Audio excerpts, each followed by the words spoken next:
My name is Philip Cunningham. I'm the director of the Center for Christian Jewish Learning here at Boston College.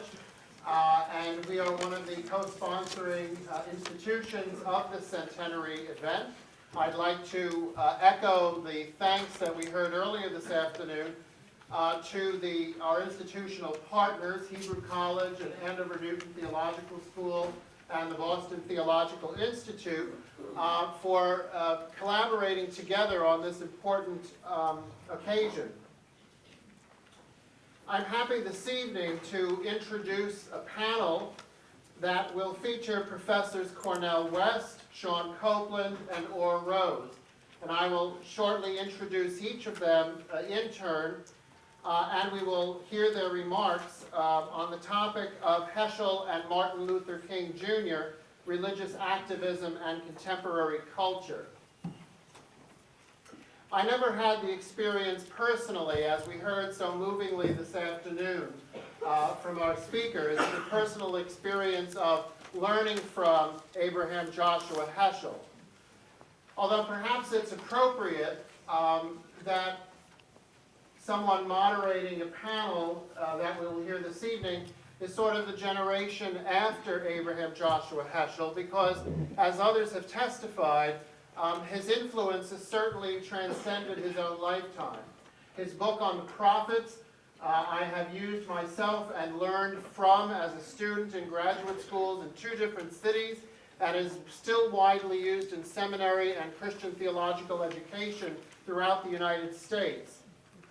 And as Susanna mentioned this afternoon, Abraham Heschel's contributions to the Second Vatican Council's ultimate promulgation of the Declaration Nostra Aetate made it possible for centers like our own to come into existence in the first place.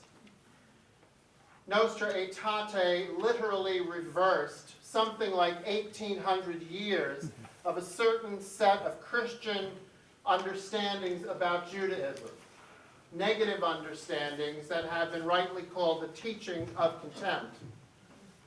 Well, the legacy of 1,800 years does not get reversed in 40 years. It takes time, and we in many ways as Jews and Christians are only at the beginning of a long process of rapprochement, one that will require not only changes in attitudes, but also changes in our theological understandings of ourselves as Christians and Jews. Not just our theological understandings of the other, because so much of our inherited theologies were formed by Jews and Christians interacting with one another over the centuries. We did our theologizing sort of looking over one shoulder at the other, and that has shaped who we are today. And so, with that context, our center is delighted to welcome our panelists this evening. Art Green mentioned in his presentation earlier today that post-biblical Judaism is uncomfortable with identifying or naming prophets in the contemporary world. And certainly Abraham Joshua Heschel would not apply the term prophet to himself. However, I think he could feel comfortable, and did feel comfortable, casting certain of his contemporaries in prophetic language. About 2 weeks ago, I received an email from Michael Bonin, an attorney here in Boston, whose father, Rabbi Eli A. Bonin, was president of the Rabbinic Assembly when both Martin Luther King Jr. and Abraham Joshua Heschel addressed the Rabbinic Assembly's annual meeting less than 2 weeks before Dr. King's assassination. And during his introduction of Dr. King, Abraham Heschel said the following: "Where in America today do we hear a voice like the voice of the prophets of Israel? Martin Luther King is a sign that God has not forsaken the United States of America. God has sent him to us. Martin Luther King Jr. is a voice, a vision, and a way," said Abraham Heschel. "The whole future of America will depend on the impact and influence of Dr. King. With that, I would like to introduce our main speaker for this evening, Dr. Cornel West, who is one of America's most gifted and thought-provoking public intellectuals. He is class of 1943 university professor at Princeton University and has previously held positions at Union Theological Seminary, Yale University, Harvard University, and the University of Paris. He is the author or editor of some 30 books, including his classic study, Race Matters, and his new best-selling book, Democracy Matters. Praised by the New York Times for his, quote, ferocious moral vision, end quote, Dr. West draws upon a broad range of scholarly, artistic, musical, and religious sources in articulating his positions and thoughts on the great social and political issues of our day. Please join me in welcoming Professor Cornel West as he speaks on Heschel and Martin Luther King Jr., religious activism and contemporary culture.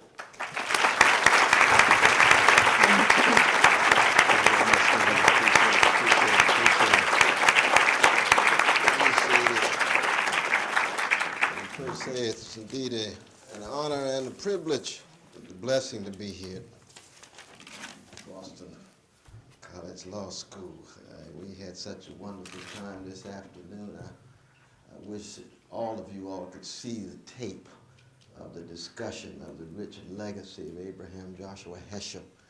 We began with a presentation by Professor David Starr, who talked about his biography, what it really meant to be born in Old World Warsaw, come out of the Hasidic movement, on to Berlin, PhD at Berlin in 1933, on, pushed out of course, Jew-hating Germany, on to London, and then to the United States in March 21, 1940, and then ends up as a distinguished professor at Jewish Theological Seminary for over 30 years. Then we were blessed to have Dr. Arthur Green, who actually just lives, exudes Heschel's legacy. Well, let me just, where's Dr. David Starr? Is he here? No. He couldn't make it. Brother Arthur Green, Dr. Green. There he is. Yes. Raise your hand again, brother. Give this brother a hand. Oh, indeed. 50 years of wrestling with the legacy of our dear brother, the towering Abraham Joshua Heschel. And then last but not least was the daughter in living flesh, alive, sharp, visionary, courageous, speaking in her own voice, distinguished professor at Dartmouth College, but at the same time building not just on the family legacy, but that larger neo-Hasidic, prophetic, Judaic legacy. My dear sister, Dr. Susanna Heschel. Where is Sister Susanna? There she is. There she is. Absolutely. She's got her two precious gifts from heaven, too, and her beloved husband as well. Let's give all three of them a hand as well. Absolutely. Can you hear me all right with this microphone? Yeah, what's the problem? It looked like they heard you all right, though, Brother Phil. I think you got that special voice here. Testing, 1, 2, 3, testing, 1, 2, 3. It might be feedback. It is on, huh? It might be feedback. You think I'm too close? How was that? It's not just a Baptist at a Catholic institution, huh? Oh, no. No, I love my Catholic brothers and sisters. Absolutely. But I do want to thank as well President Dr. Davis Cordes, who was so very kind, who was the visionary leader there at Hebrew College. I don't know whether he's here or not, but if he is, I do salute him, as well as the dean, Sharon Cohen Arisfield, Anisfield, I think her name is. And of course, I look forward to the dialogue with Dr. Copeland and Rabbi Orrin Rose. I'm going to take just about 35 minutes or so. We can have dialogue. But I think, should I wait until he comes back, or can you hear me all right? But then he misses that. Yes, ma'am. You know what it is? It's the Testing, 1, 2, 3. Professor Valerie Nixon. Can you hear me? You still can't hear me? You know what it is? Take one of the other microphones. Yeah, take the Yes. Yeah, good idea. Good idea. How Yes, testing, well, it's your testing. phone, 1, right? 2, 3. Testing, 1, 2, 3. Testing, 1, 2, 3. Oh, absolutely. I appreciate that, though, brother. Definitely. Test 1, 2, test. This is not working? I didn't think so. Yes, Testing. We 1, 2, have 3. no speakers over you, because that would cause feedback. Oh, because they don't hear it in the back. Okay, we'll just put it up a little. Testing, 1, 2, 3. Oh, we just put it up just a little bit more. Okay, Yeah, that's it? that's the highest it goes. That's fine. Is that all right? Yes. Thank you so much. I appreciate that, though, brother. Appreciate that, though, man. Indeed. Last but not least, I do want to acknowledge Professor Preston Williams, Harvard Divinity School's the first black man who was professor and faculty way back in 1971. He's kind enough to come all the way across the pond. We appreciate that, Professor Preston Williams. Yeah, absolutely. Indeed. Always a blessing to have my dear sister Leslie here as well. I think that's everyone, so I am going to jump into my reflections on the legacy of these two towering figures. I must say, even in reflecting on Abraham Joshua Heschel and Martin Luther King Jr., one cannot but feel like Faust in the realm of the mothers and Goethe's great classic, in which he recognized that to be human is to shudder.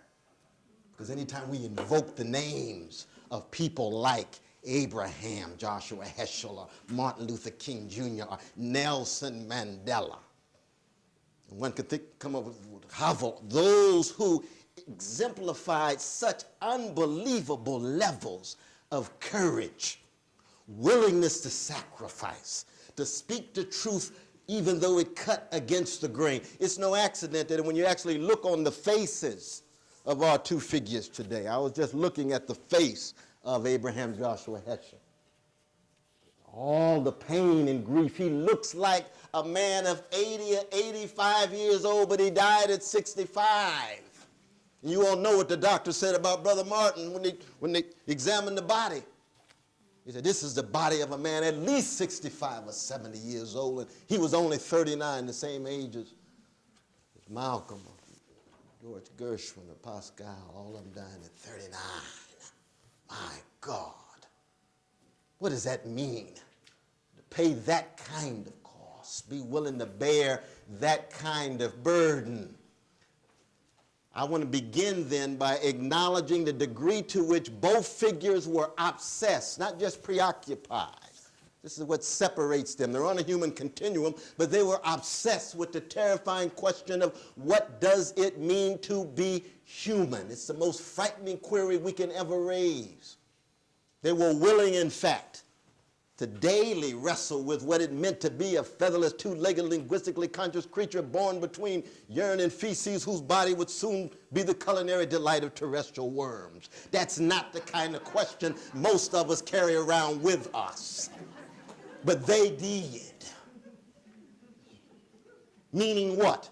The Socratic question, the unexamined life is really not worth living, but the examined life is painful. And if you don't have the courage to examine who you fundamentally are in the short time that you're here between your mother's womb and the tomb, then you're dealing with folk who you will view with a sense of awe, and understandably so, not simply because we all will fall short, but because they represent on the human continuum what it means to muster that kind of courage. And it's a kind of question that is cut so radically against the grain of our fast-paced, market-obsessed, celebrity-centered culture. We don't have time to wrestle with what it means to be human. We're so obsessed with becoming well-adjusted to the injustice. We're so preoccupied with the conformity and the complacency, and oftentimes enacting our own forms of cowardice. And by cowardice, I mean what Shaw means. Hatred is a coward's revenge against those who intimidate them. Our various subtle and sophisticated forms of prejudice and bigotry and prejudice and xenophobia. Let me use that word. Xenophobia. You see, it becomes fashionable, in fact, to couch it within a neutral language, but it's still operating nevertheless. And when people talk about the scars and bruises, somehow it's trivialized by, characterized as just political correctness discourse. Oh, it's so clever. But Abraham Joshua Heschel, going all the way back to the old world, says, I am part of a tradition. It was a profoundly democratic tradition among an oppressed people in a Jew-hating Europe called Hasidism that said that God dwells in each and every one of us, that every human being is characterized by a dignity and a sanctity.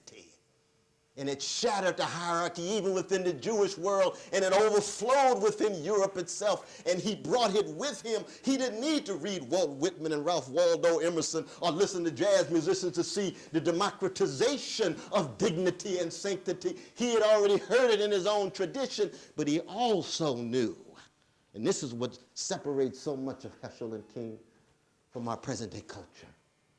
He also knew that to exist as a human was to be preoccupied with a greatness that goes beyond the self, a shattering of the egocentric predicament, a shattering of the preoccupation with self-interest even when properly understood, to use the phrase of Alexis de Tocqueville. He said, no, we need more than that. It was fundamentally a meditation on Leviticus 19:18 that says what? Love thy neighbor as thyself.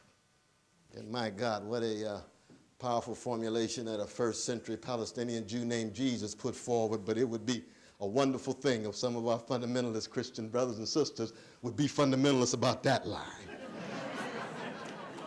Oh, that'd be a breakthrough, wouldn't it? No, it takes too much courage to hit that one head on. Oh, yes. But that particular Hasidic movement among an oppressed, hated, despised people, the Jewish people in Jew-hating Europe, would be brought with a level of poetic expression, philosophical sophistication, and theoretical subtlety at its best in the works of this particular product of Hasidism, Abraham Joshua Heschel. She had a chance to read his poetry, the ineffable name of God, man.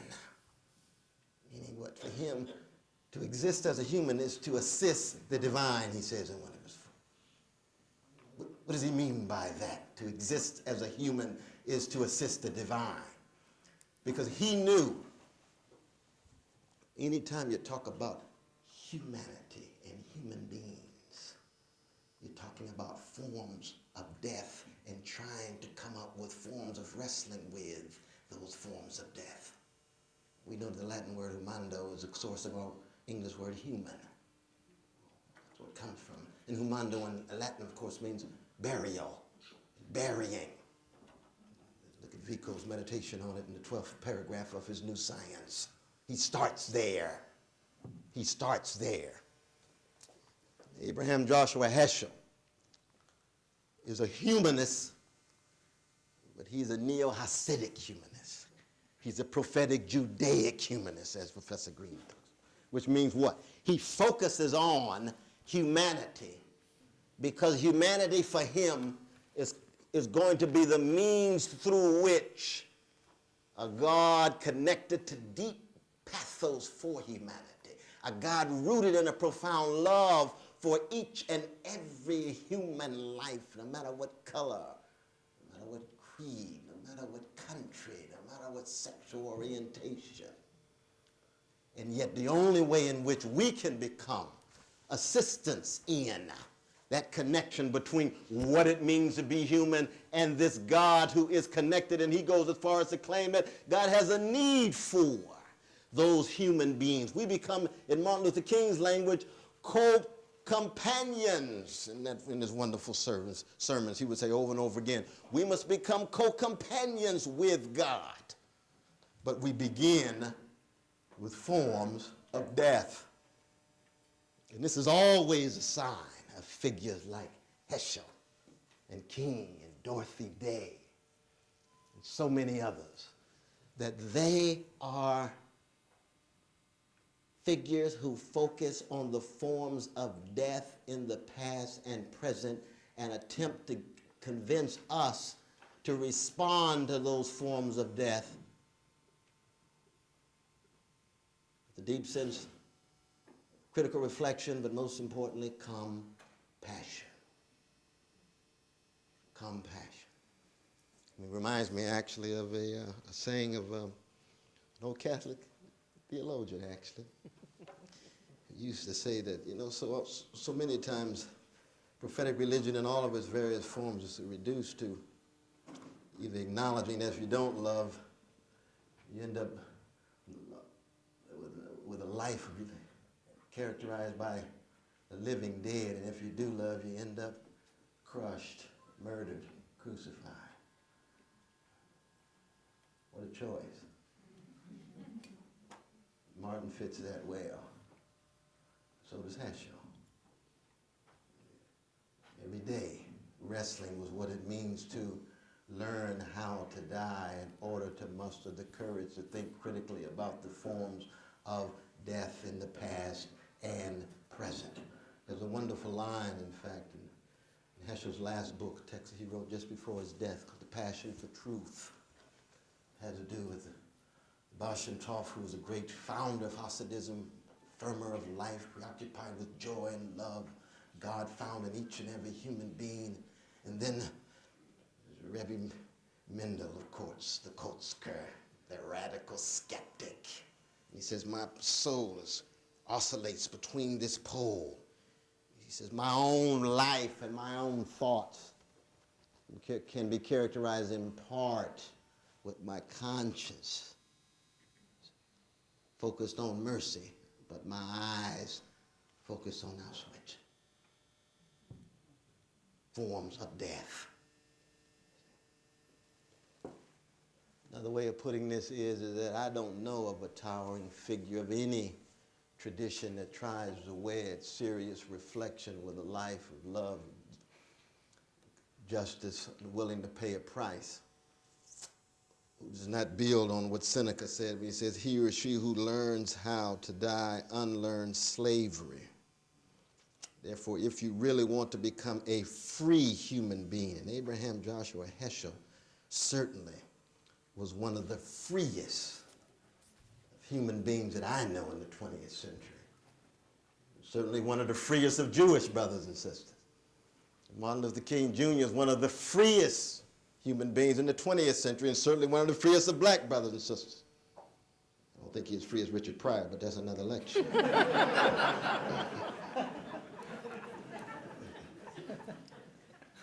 But it's a radical freedom committed to love and justice, and it's a radical love that enacts that freedom.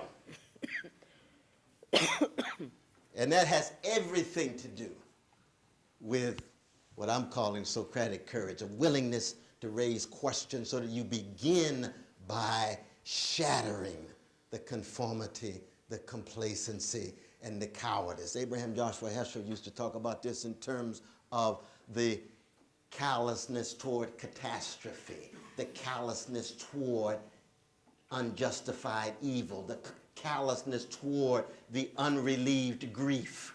How is it that we end up becoming so sophisticated, refined, but still often callous to suffering?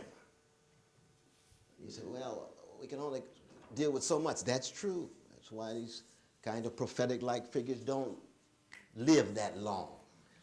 T.S. Eliot was right when he said human beings can only bear so much reality. Yes, indeed. But with Abraham Joshua Heschel and Martin Luther King Jr., anytime we invoke their names, we have to recognize that we ourselves are part of the object of examination. He talks about the complacency, he's talking about us, talking about me. The cowardice, talking about us, talking about me. The conformity, us and me. And that's why you have to have high energy when you read these figures. You really do, because you end up taming them, domesticating them, shaping them in your image, as it were. How easy it is. Who really wants to be reminded of the forms of death that Abraham Joshua Heschel is focusing on? I'm not just talking about the Holocaust show in Europe, but we're talking about thousands of years of degradation and subjugation and devaluation of Jewish brothers and sisters. Special clothes and ghettos in the Middle Ages, expulsions of England in 1290, France in 1306, and Spain in 1492. You all know the story. Portugal, 1497. It goes on and on and on and on. When you look at the world through the vantage point of the tradition that produced Abraham Joshua Heschel, it cannot but look dark and bleak. I know I'm in Newton. Oh, you got a lot of middle class and upper middle class Jewish brothers and sisters who you would think have always already been part of the American mainstream. No, that's a lie. That's true. This is a new phenomenon. That's true. It's only 50 or 60 years old, and vicious anti-Semitic practices still at work in mainstream America up until the 1960s. So just because you see this astonishing bourgeoisification of significant numbers of American Jewish brothers and sisters, don't allow that to hide and conceal the suffering and the grief and the pain institutionally and individually with which they've had to come to terms, even if some of them forget. Even if they need to be reminded, that's all right. But that's the tradition that produces Abraham Joshua Heschel, and is one of the ways in which he constitutes a challenge to the Jewish community, just as he constitutes a challenge to all groups undergoing bourgeoisification, suburbanization, the conformity, the respectability that's always a species of blindness.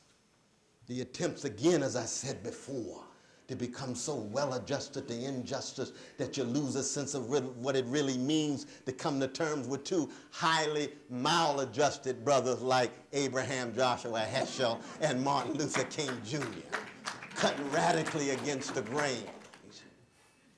But the forms of death, yes, in the American past. You can't talk about Martin Luther King Jr. without talking about social death, American slavery, 244 years. Human beings reduced to property, oxen. U.S. Constitution itself, pro-slavery document, even given its democratic ideals, who were not for the determination of the slave to be free, would have remained a pro-slavery document. 22% of the inhabitants of the 13 colonies, enslaved Africans, pillars for the economy as America prided itself on its democracy, but it was clear that there was an anti-democratic foundation there in relation to both indigenous peoples and these 22% of the inhabitants of the 13 colonies. Social death, in the language of Harvard's magisterial sociologist, Orlando Patterson. Brother Patterson. He hits it so hard there. What does it really mean to be natally alienated at birth? No access to your predecessors or your progeny. Dangling, as it were. Of course, it's no accident that the development of black people's response to social death in America had so much to do with the appropriation of a biblical text of a Jewish people who themselves had been wrestling with forms of social death going back to their own enslavement in Egypt. And the shaping of these complicated human beings called black Americans over space and time had so much to do with their attempt to infuse some sense of what it means to be human by their readings of a Hebrew scripture and their preoccupation with a Jewish brother named Jesus. And I stress the Jewishness of Jesus because it's very un-American to do so. Even Mel Gibson has problems. He can be as literalist as he wants, but Jesus can never be Jewish. No. That's a little bit too much for the American public. Well, let's tell the truth. does it mean for this figure to invoke Leviticus 19:18 over and over and over again? To read Psalms 44, which is the epigraph of Abraham Joshua Heschel's great text, The Prophets, based on his dissertation of 1933, which he published in 1962. Why does they hide their voice? God, why is God absent, asleep, dormant? How do you come to terms with the forms of death when you're invoking a God, but it seems as if that God is taking a prolonged nap? That's what that Psalm 44 is about. Reminds you of the Negro spiritual. How long? How long? Oh God, why put us here? Forms of death. Jim Crow, civic death. 81 years. American terrorism. At work. The psychic death and the spiritual death that both Jewish folk and black folk exemplify in so many ways. Levels of self-hatred and self-doubt. Taught to hate oneself. Told that one is ugly, physically, psychically. What kind of resources will one have in the face of Jews vis-a-vis the Goyim, of black folk vis-a-vis white supremacy? Very deep. Very deep indeed. When I think about the 20th century American culture, can you imagine 20th century American culture without black folk and Jewish folk? It's a pretty drab affair. I know we Catholic. I know we had a Catholic institution. I know that. You can't leave out Eugene O'Neill or Toni Morrison, two great Catholic artists. But I mean, you know, Aaron Copeland and Duke Ellington and George Gershwin and Louis Armstrong, Stevie Wonder and Carole King, Willie Mays and Sandy Koufax, Du Bois and Hannah Arendt, and Morrison and Bellow, and it just goes on and on though, doesn't it? You end up with all the names and you wonder what's left. Some WAFs and Catholics running around doing some things, but it has a lot to do with the fact that they're willing to wrestle with this question, what it means to be human. They come out of a tradition like this. And it's no accident, I think, even though, of course, it's always, we're talking about prophetic slices of each community, but it's no accident that Martin Luther King Jr. would look at Abraham Joshua Heschel and see him as part and parcel of his own tradition, and as was noted before, Abraham Joshua Heschel would look at Martin Luther King and say, you are very much a part of the prophetic tradition that I have been trying to preserve in my attempt to keep alive the best of the Hasidic tradition as it interacts with the night side of European modernity. And granted, there's a whole host of people who felt that such a project could not be sustained. They felt that Abraham Joshua Heschel was too old world. He was tied to a piety they rejected. And he would say, but let me tell you what an understanding of piety is. Let's go back to Plato's Euthyphro. Piety is your indebtedness to what has shaped you. So you can begin with your mama. Now I know there's some Emersonians who believe they birthed themselves. That's taking a rapacious individualism in America pretty far. But you'd be surprised how many people want to erase piety across the board, as if you got here by yourself, as if you're not dependent on those who came before. The language that you have, the mother's love, the father's support, the community. And then by the time you get to God talk, and for Heschel, as soon as you're talking about human beings, bearing witness and acknowledging the holiness of human beings and their needs, you're already pietistic. So let's demystify, let's disaggregate, let's deconstruct these notions of piety that somehow are confined to some ecclesiastical space or some synagogue or some religious institution. If you are human, then you have to be in some way pietistic, because you have to acknowledge there are sources of your movement from womb to tomb, and you didn't do it all by yourself. Now, what does that mean? Then already then you have a certain kind of commitment to something bigger than yourself, and therefore as you matriculate through life, it can't be fundamentally concerned about your success. And I say this especially to students. It's true that one of the great insights of the legacy of Heschel and King is precisely don't become so obsessed with success that you no longer engage in the quest for greatness. And greatness for both of them are biblically grounded, which has to do with the quality of your service to others, especially the least of these. That's not just a cliche. That's not just a shibboleth. That's a choice one makes in one's life because that's the kind of human being one wants to be as one meets one's end.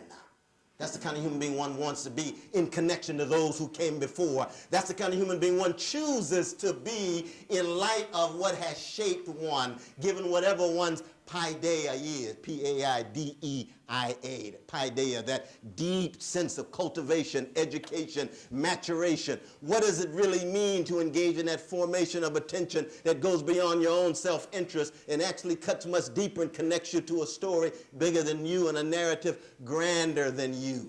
That cultivation of a self so you don't escape reality but really confront it and recognize you're a moment in history and recognize in fact that you will soon be a non-entity, a disappearing creature, and therefore what kind of legacy are you going to leave? That's what paideia, spiritual paideia for both Heschel and King was all about. King, yes, with a black Christian twist to it. Heschel, neo-Hasidic, prophetic Judaic. Significant overlap. Both, in so many ways, wrestling with the tears of history. My God, I wish Brother Heschel and Brother Martin were around today and talk about 9/11. Yes. Ooh. Oh, we need their voices. I heard part of it. Susanna Heschel, we were in Riverside Church together. You remember that? With Brother Forbes, James Forbes, just a year ago. And they almost ran both of us out of there, but we had a smile on our faces. Why? Because you can imagine, Heschel and King would say what? Americans act as if terrorism is alien to the American experience? As if this is so qualitatively new? All Americans feeling unsafe, unprotected, subject to random violence, and hated for who they are? That was the experience of all Americans after 9/11. And Heschel would say, Martin, isn't it true that to be a Jew in Europe is unsafe, unprotected, subject to random violence, and hated for who they are? Absolutely, Abraham. Brother Abraham, isn't it true to be a nigger in America is unsafe, unprotected, subject to random violence, and hated for who you are? Yeah, absolutely. Then white Americans act as if this is so new and novel. Here's a people who have long experiences, veterans of terrorism, and for black folk, centered targets of veterans of American terrorism. So the question would be then, what happens when the whole nation is niggerized? And all Americans feeling unsafe, unprotected, subject to random violence and hated. What kind of response will they put forward? Will there be voices that have undergone a spiritual paideia such that in the face of such terror, they'll still be talking about the power of love the way the Baal Shem Tov was? Or the power of love the way Martin Luther King was? I think one of the grandest moments in the history of American culture. It's a moment that I think Abraham Joshua Heschel and Martin Luther King Jr. would give a standing ovation. It was when Emmett Till's mother spoke in the pulpit of Robert's Temple, Church of God in Christ, the south side of Chicago in August of 1955, when her baby Emmett Till was victim of American terrorism. Cowardly white supremacists killed him at the age of 14. Her only baby. Father fought in the U.S. Army.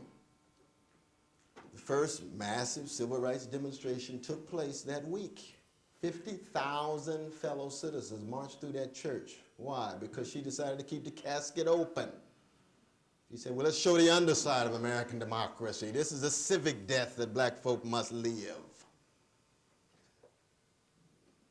Significant numbers of young people, disproportionately Jewish young people, had already gone into gut bucket Jim Crow Mississippi and Alabama. The sister right here who went, raise your hand though, sister, you were one of them who went in there.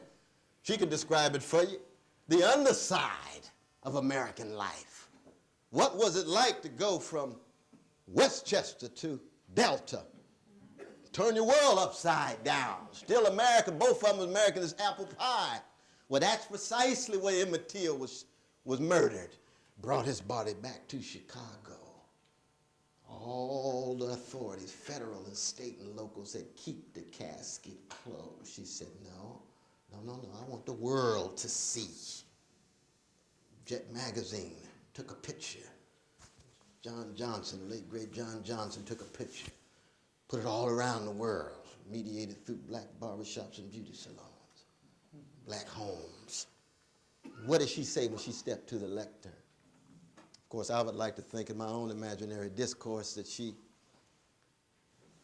would have been building on Heschel and King were about, but she didn't need to have to read their text directly because she had been deeply shaped by a spiritual paideia in a prophetic black church tradition. And she said what when she looked over the lectern and saw his head 5 times the size of his ordinary head with her eyes overwhelmed by tears. She said, I don't have a minute to hate. I'll pursue justice for the rest of my life. That's a profound response to American terrorism.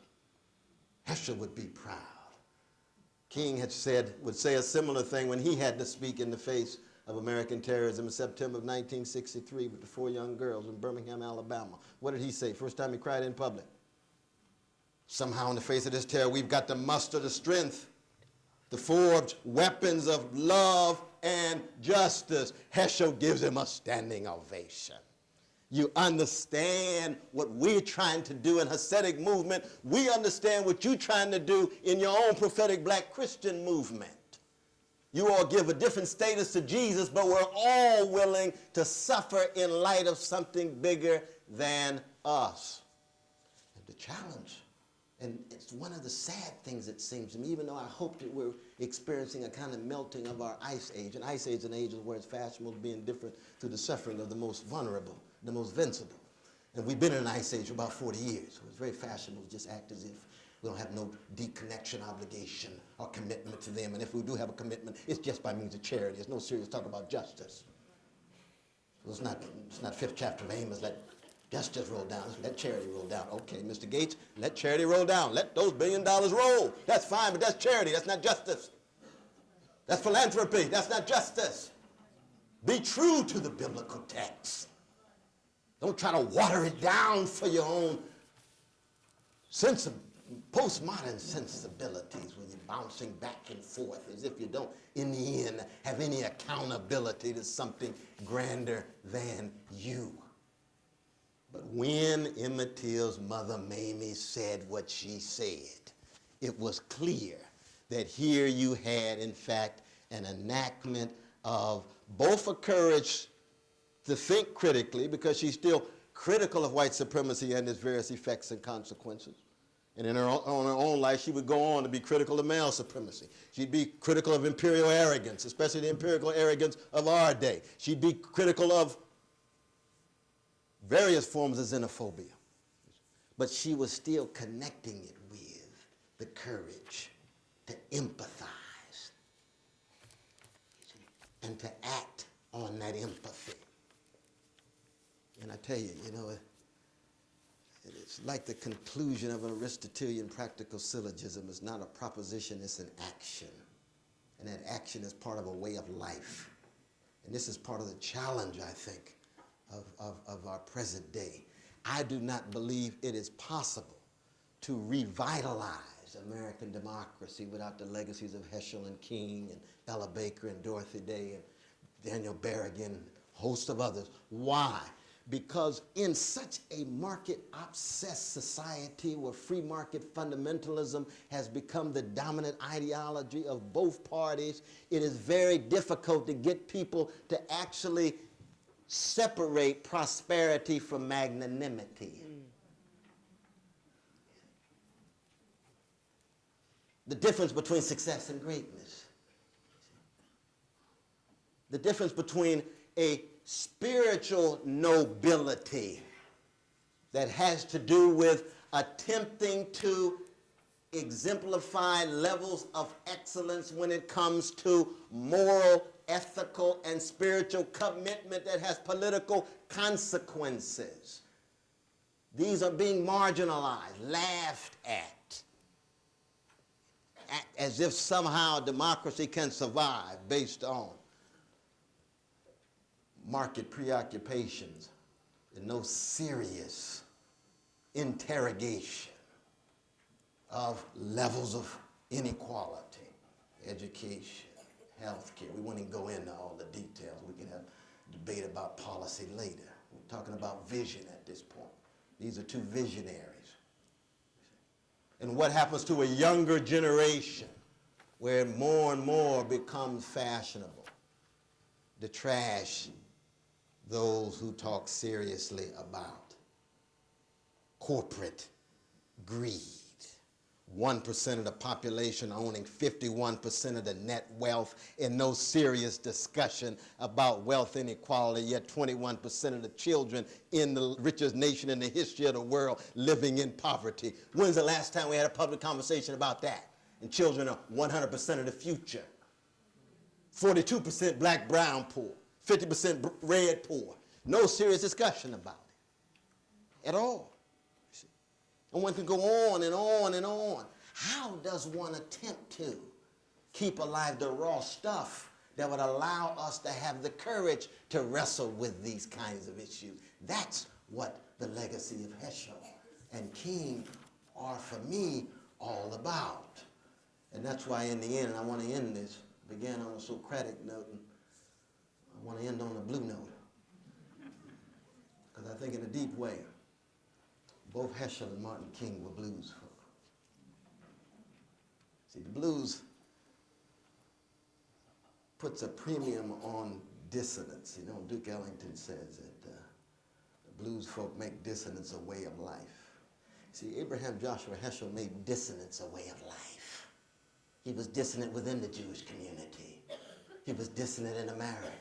He was dissonant in the larger international and global context. Why? Because he was free enough in his love and loving enough in his freedom to speak his mind, and therefore ended up a blues man.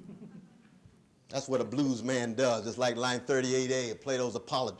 No, it's 24A actually, of Plato's Apology, where he says, "Parasia is the cause of my unpopularity." What is parasia? Frank speech, plain speech, candid speech, free speech. That's why Richard Pryor was free.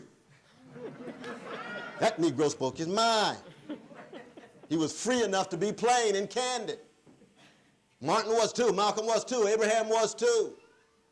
Lenny Bruce was too. We can go on and on, but those persons who were willing to say what people don't want to hear, but when they hear it, they know it constitutes a challenge to them, a question to them with which they must wrestle, and not calling for some unanimous response. What I loved about Abraham Joshua Heschel and Martin King was they were secure enough to allow for different responses. They didn't ask for unanimous affirmation.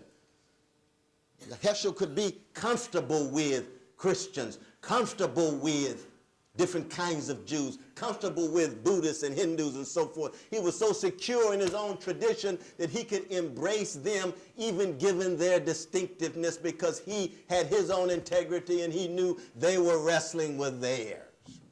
Very important. Michael Lerner and myself over the years, Jewish brother, Christian brother, will we ever agree? No. I'm stuck on Jesus. That's another lecture. He knows that. But where do we overlap? Significantly. Could Heschel and King ever agree? No, on certain issues. But when it came to love and justice mediated through their various traditions, They could march together with a smile, but they were bluesmen because that smile is always a sign of what? Against the backdrop of a darkness, a wrestling with a despair. Almost like Jacob in the 32nd chapter of Genesis, wrestling in the night and somehow acknowledging that wound is connected to the healing, and that healing will lead to a new name, and that new name leads to a new sense of standing. And that's what I want to end with, because in the end, that's what they did. Through all of the despair and the darkness, they stood with a grace and a dignity. They took action with a courage and a compassion.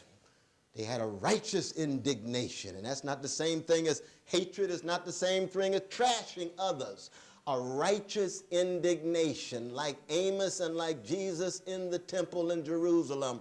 It's anger because it's the interlude between the love that you feel and the love that you want to enact, but the acknowledgement that your hypersensitivity to the hurt and the feeling generates that indignation. They stood, the way Sly Stone in his song says, stand.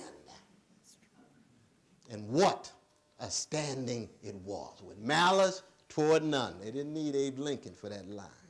It went all the way back to a biblical tradition, you see. But in the end, it was a willingness to live and die for what they had been called to do. For Abraham Joshua Heschel, it had to do with Sinai. It had to do with deeds, the love of commandment enacted with the deeds to somehow alleviate the suffering of others. And for Martin King, it had everything to do with, of course, that Jesus on the cross. In fact, his most powerful sermon, one of the most powerful sermons he gave, May 5th, 1967, is called Levels of Love. He tells this story about what it really means for him to see God's photograph in the sands of time, and for him it has everything to do with this love which is enacted with this particular Palestinian Jew on this cross that is unconditional, that can never be exhausted no matter how dark the situation was. It became a source of the strenuous mood, in James's language, the energy that sustained him, even as both had their ups, had their downs. In fact, it's quite interesting. Both, like Chekhov, drank a lot of cognac. One wonders about the roles of alcohol in one's spirituality when you're dealing with such overwhelming darkness. Thank you all so very much. We'll have time for questions.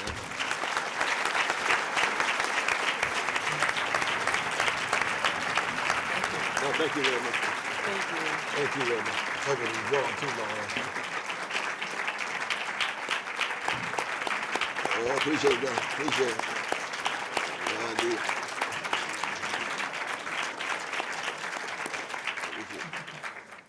Moments like this that make one glad to be the moderator and not one of the respondents. But with that, I am delighted. Thanks, Bill. You're very welcome. I am delighted to introduce my colleague from Boston College, M. Sean Copeland, PhD, is Associate Professor of Systematic Theology at BC and Adjunct Professor of Systematic Theology at the Institute for Black Catholic Studies, Xavier University of Louisiana, New Orleans. Dr. Copeland's areas of academic research include theological and philosophical anthropology, political theology, embodiment, and special attention in these fields to gender and race. In addition to her scholarly work, Dr. Copeland is also recognized as a leader within the African American Catholic community. She is past convener of the Black Catholic Theological Symposium and former president of the Catholic Theological Society of America. Please join me in welcoming Dr. Sean Copeland.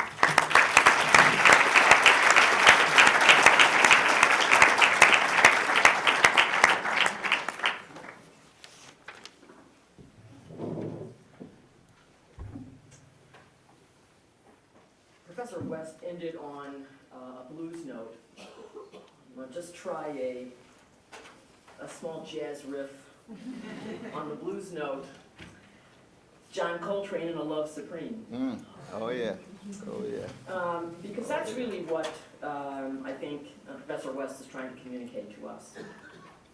I want to make a few remarks this evening, basically, about Martin Luther King Jr. and his notion of the beloved community, which is fundamentally at stake in the world in which we live today. Charles Long, the historian of religions, once pointed out that America is a hermeneutical situation. Every nation requires, indeed benefits, from careful scrutiny of its emergence and growth, development and transformation, interpretation of its history and experiences, values, and existentials. However, unlike so many countries, the United States lacks the obvious binding of common history and language, religion and culture. Our forebears include immigrants from around the world with their multiple histories, languages, cultures and mores, traditions and religions. What seems at once to bind and problematize our common life together is a set of documents already mentioned: the Declaration of Independence, the Constitution, the Bill of Rights.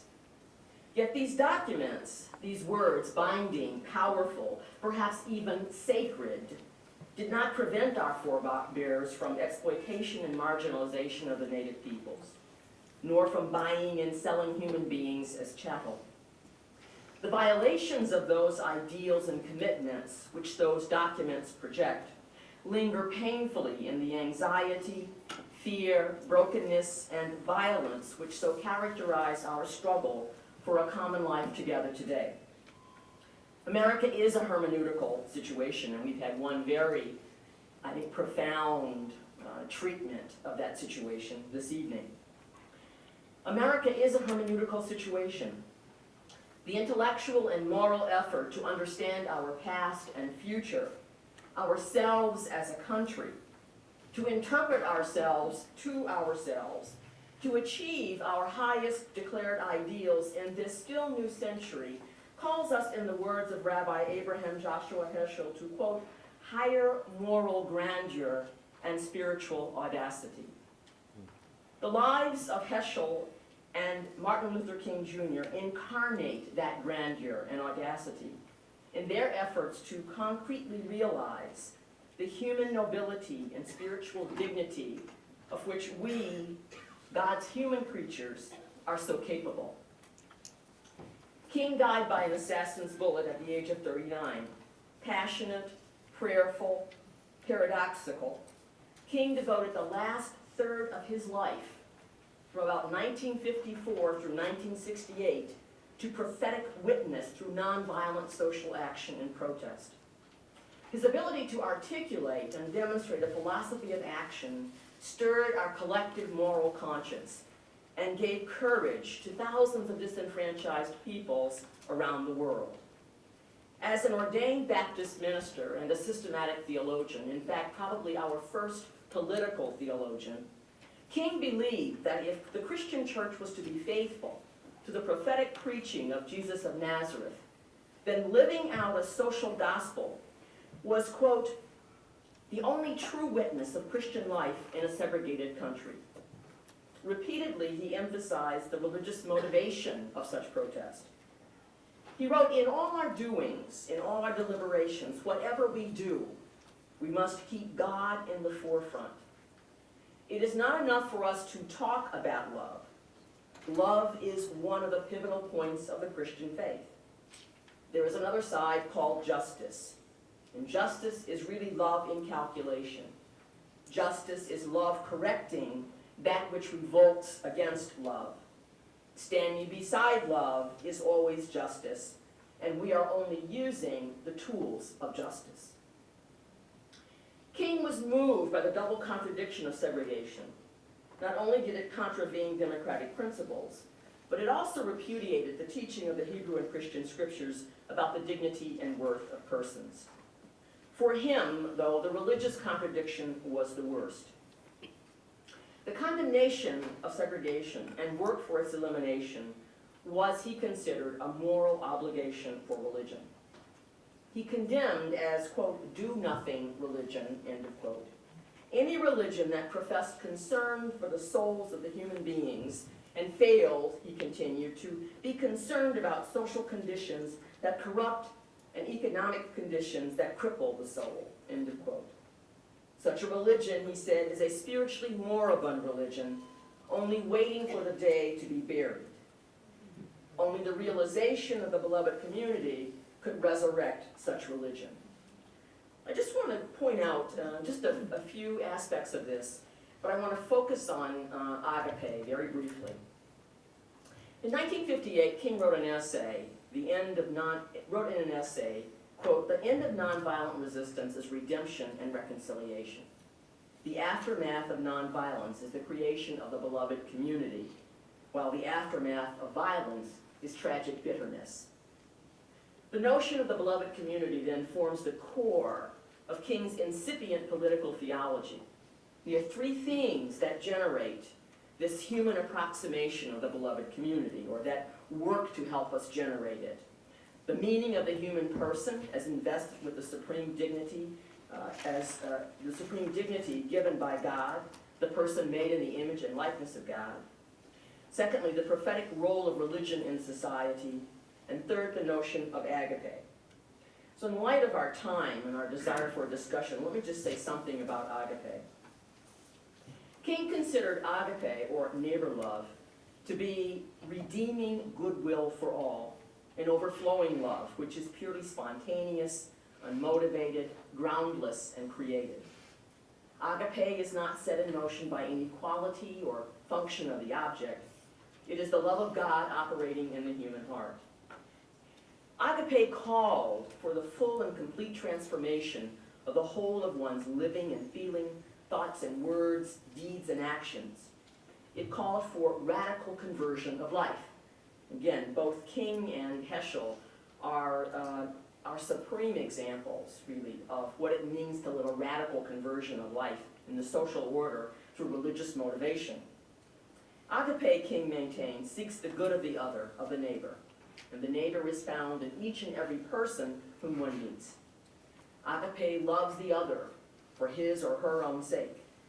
Consequently, he said, the best way to assure oneself that love is disinterested, that is, it's agape, is to have love for the enemy neighbor, from whom you can expect no good in return, but only hostility and persecution. Agape then grasps the interrelatedness of life. It seeks to preserve and create community. It is love in action. In light of his desire for the realization of the beloved community, King insisted that desegregation was not enough. In and of itself, desegregation was but something empty and shallow, for it led to what he called physical proximity without spiritual affinity. Desegregation was enforceable by law, but it could not change human hearts and attitudes. Yet legislation could never enforce authentic integration. That could come about only through the unenforceable obligations which transcend human law. Authentic integration, he reckoned, could be achieved only through the realization of agape. Purified attitudes, genuine person-to-person relations, expressions of compassion, willingness to suffer and endure persecution, a commitment to an inner law written on the heart. Such interior dispositions, then, such behaviors and actions, form for him the prelude to the beloved community. King's challenge to us toward the prelude of the beloved community, I would call a praxis of redemptive love. This agape interrupted our human desire for mastery and control, so manifest then in segregation and discrimination, so present now in war and in violence. This praxis was not so much a strategy as the inculcation, this is the paideia you're speaking of, and realization of new habits or dispositions. It called for radical transformation and conversion, nothing less than the complete transformation of each human person, indeed of our entire human community. Through acting daily, habitually in agapic love, selflessness to the point of self-sacrifice, fearless and loving in the teeth of persecution, hungering and thirsting for justice, open to and hopeful of God's work in the world, nonviolent resistors offered offered to us for all to brief a moment in the here and now, a glimpse of what we might become a beloved community.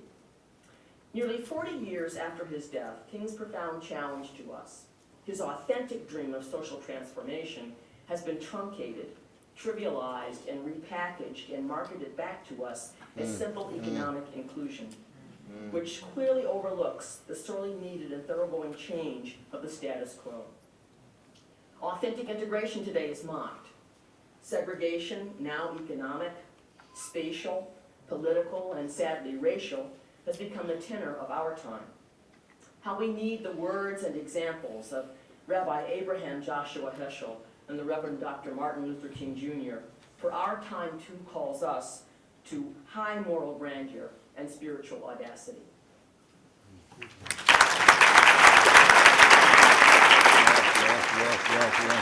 Yes. Absolutely.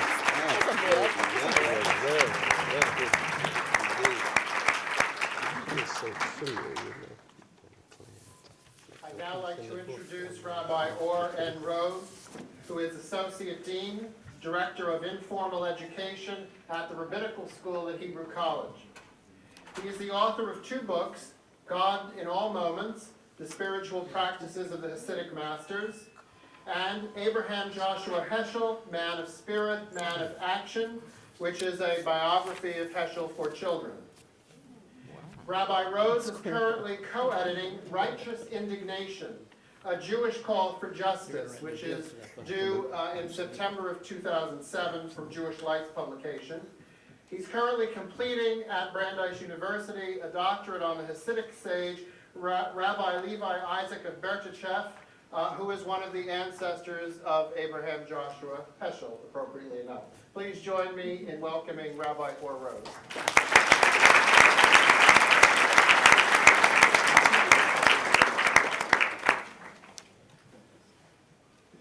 My distinguished colleagues began and ended their presentations on a blue note, so I will begin mine on a Hasidic note. We have shared many words today, many profound thoughts and ideas.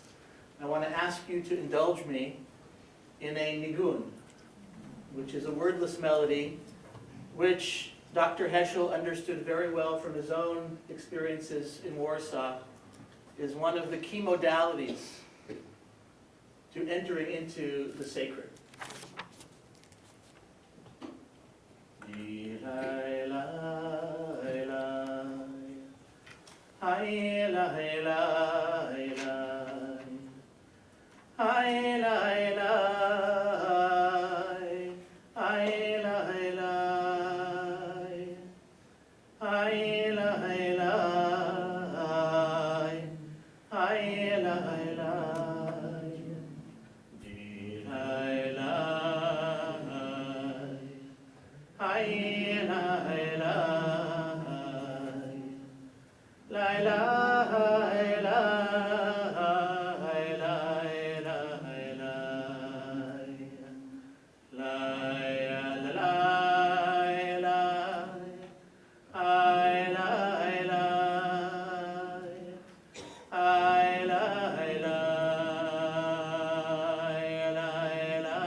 In the few minutes that I have to share with you my thoughts this evening, I want to focus on 5 lessons that I've learned as a spiritual seeker and activist from Abraham Joshua Heschel.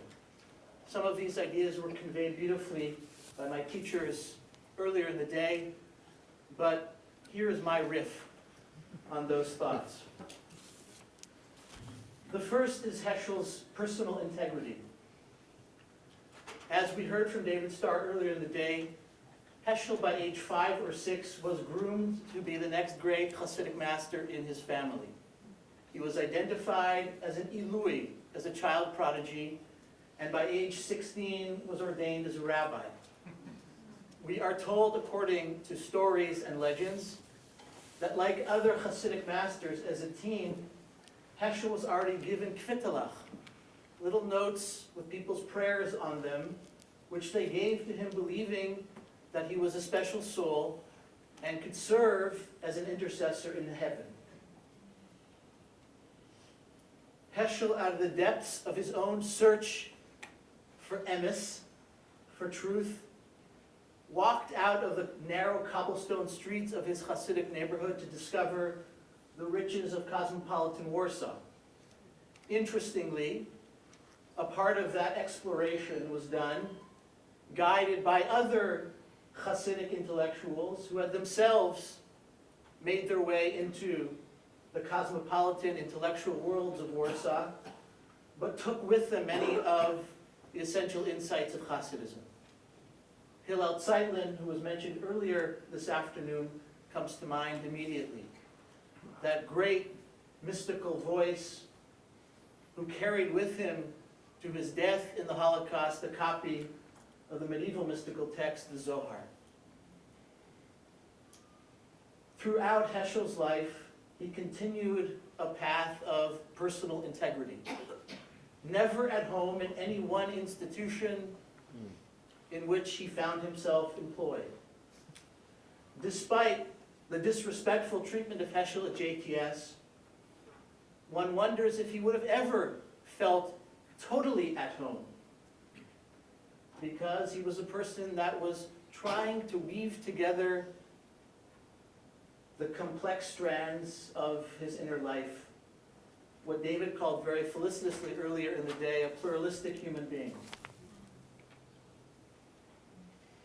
Interestingly, though Heschel's family in Warsaw may not have been able to identify it as such, I think of his journey from Warsaw to Vilna, to Berlin, to Cincinnati, to New York, to Selma, as one following quite faithfully the central teaching of the Kotzker Rebbe, the great master whose legacy was felt profoundly in Warsaw, a path of integrity, a search for truth, regardless of where it led you, whether you found yourself as an insider or an outsider, standing faithful to your understanding of what the divine calls you to do and be. The second of the lessons that guides my work as a rabbi and an activist from the legacy of Heschel is his response to evil. And this was also mentioned earlier in the day. It would have been so easy for Heschel to emerge from the Shoah as an angry and bitter, xenophobic, fearful, circling the wagons kind of person. But that was not what he decided to do. And that was an act of inner searching and then what he described as a leap of action.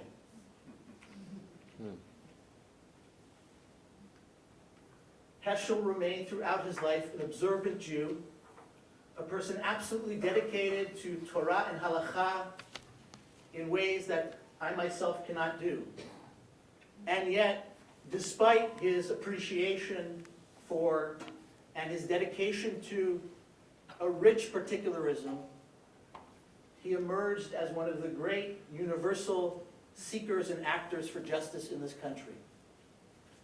I want to read to you a diary entry that Heschel wrote after returning from Selma, and I thank Susanna for publishing snippets of her father's diary. And as I said to her in a conversation earlier this weekend, I hope that you will consider publishing more of the letters and telegrams and diary entries, because it gives us a sense of the texture of this incredible human being. As I marched from Selma to Montgomery, I felt a sense of the holy in what I was doing. I felt what I've been thinking about for years. Jewish religious institutions have again missed a great opportunity, namely to interpret the civil rights movement in terms of Judaism, speaking of a hermeneutic. to interpret the civil rights movement in terms of Judaism. The vast majority of Jews participating actively in it are totally unaware of what the movement means in terms of the prophetic traditions. If you read this short text carefully, you realize that Heschel is expressing two laments simultaneously. One with Jewish institutional life. As Susanna can tell you, Heschel went alone to Selma. There wasn't great fanfare. That iconic picture that so many of us have in our offices is a great source of pride now. But Heschel went alone, I believe on Motzei Shabbat, welcomed after the Sabbath, packed a bag and was welcomed quite beautifully, as I understand it, by Andrew Young and the other young members of King's entourage. And so he is, as he so often does, so powerfully, polemically striking out against Jewish organized life. And at the same time, he's lamenting, of course, that the disproportionately large number of young Jews involved in civil rights as freedom riders had no sense of the legacy that was available to them, the intellectual and spiritual resources to call upon in their struggles. The third of the 5 lessons that I want to share also relates to ideas that were mentioned earlier in the day, but let me say it a little more explicitly in Hasidic terms. When Heschel went to Selma, he wasn't going to give a handout. He genuinely believed that if religion in the United States was going to be resurrected, and he very much felt it was a weakling by the time he arrived on the scene, that the African-American spiritual tradition was going to be essential. When he described walking with Martin Luther King Jr. through the streets of Alabama, he said it reminded him of walking with his uncle and the other Rebbes from his childhood. To put it in Hasidic speak, he understood that there were nitzotzot, that there were sparks of holiness available, awaiting redemption, waiting to be uncovered in places where traditional Jews might think they are most unlikely to be found. The fourth of these lessons, as I share them briefly, is Heschel's appreciation for the prophets. But here I want to explicate that by talking about what it means to be B'nai Nevi'im. As Art said earlier in the day, no self-respecting Jewish scholar or theologian in the 20th century would claim the prophetic mantle for themselves. And when Heschel was asked by Carl Stern in one of the final interviews that he granted whether he thought himself a prophet, with a coy smile, he said, "I would never accept such praise.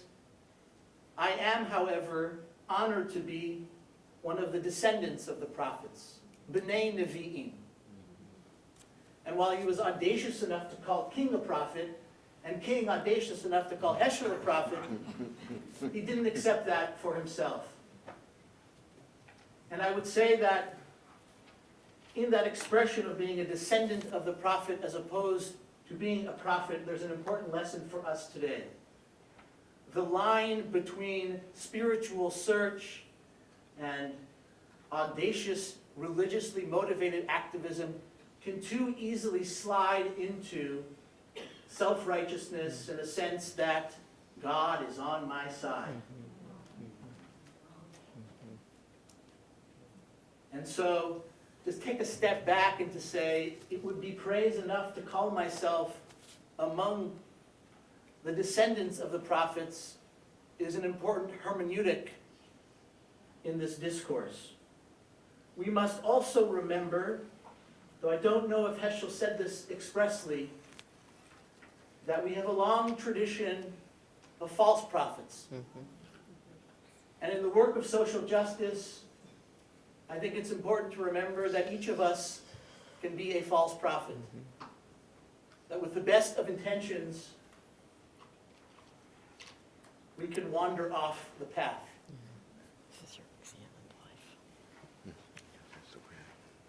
The last of the lessons in my life that I want to share with you from Heschel is an appreciation for life. Dr. West talked about the importance of the recognition of death in the theologies and the worldviews of King and Heschel.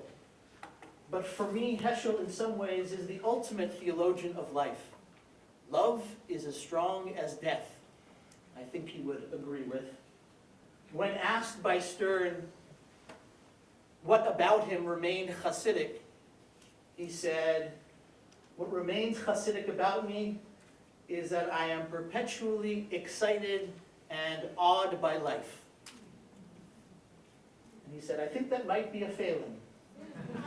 Some might call it immaturity, but others would call it a profound sense of the fact that there are facts at all," as he used to put it. A profound sense of gratitude for what Nachmanides called the hidden miracles of life. Not the supernatural acts of the parting of the seas or the revelation at Sinai, but a gratitude that is grounded in the mystery of being understanding, as you said so beautifully before, that we are not responsible individually for being here.